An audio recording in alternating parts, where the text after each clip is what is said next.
Pada video kali ini saya akan membahas tentang pencemaran. Yang pertama, apa itu pencemaran?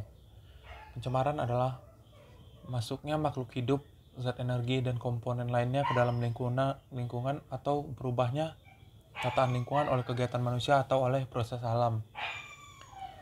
Ada apa aja sih jenis pencemaran itu? Yang pertama ada pencemaran air, kedua ada pencemaran udara, ketiga ada pencemaran tanah, keempat ada pencemaran suara. Apa itu pengertian pencemaran air dan apa penyebabnya? Pencemaran air adalah suatu perubahan keadaan di suatu tempat penampungan air seperti danau, sungai, lautan, dan air tanah akibat aktivitas manusia.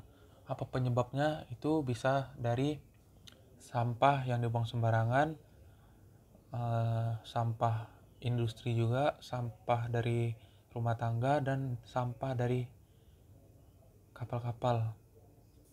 Yang keempat, pengertian pencemaran udara dan penyebabnya.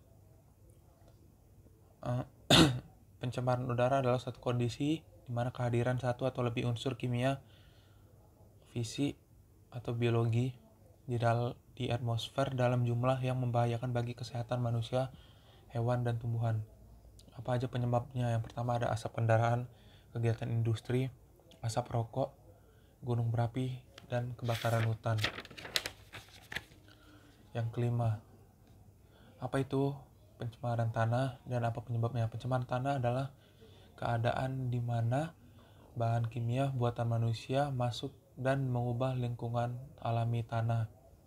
Penyebabnya ada limbah padat, limbah cair, limbah anorganik, limbah pertanian, dan limbah rumah tangga.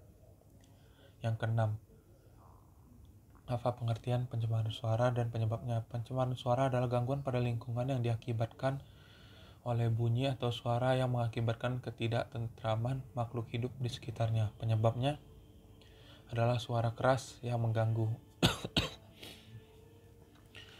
Upaya untuk mencegah pencemaran air, udara, tanah, dan suara. Yang pertama, air. Buanglah sampah pada tempatnya. Gunakanlah air dengan bijak.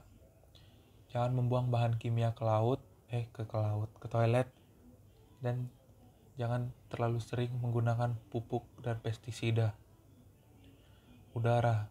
Tidak melakukan pembakaran atau penebangan hutan dengan sembarangan. Memanfaatkan energi alternatif. Menggunakan kendaraan umum untuk mengurangi penggunaan kendaraan pribadi. Dan buanglah sampah pada tempatnya. Untuk pencemaran tanah, memilah sampah yang mudah terurai dan sulit terurai. Gunakanlah sampah organik yang mudah terurai sebagai pupuk kompos. Mendaur ulang sampah yang sulit terurai, dan mengolah limbah industri sebelum dibuang.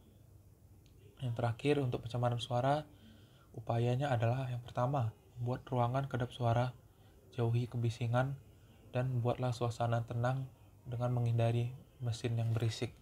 Sekian dan terima kasih.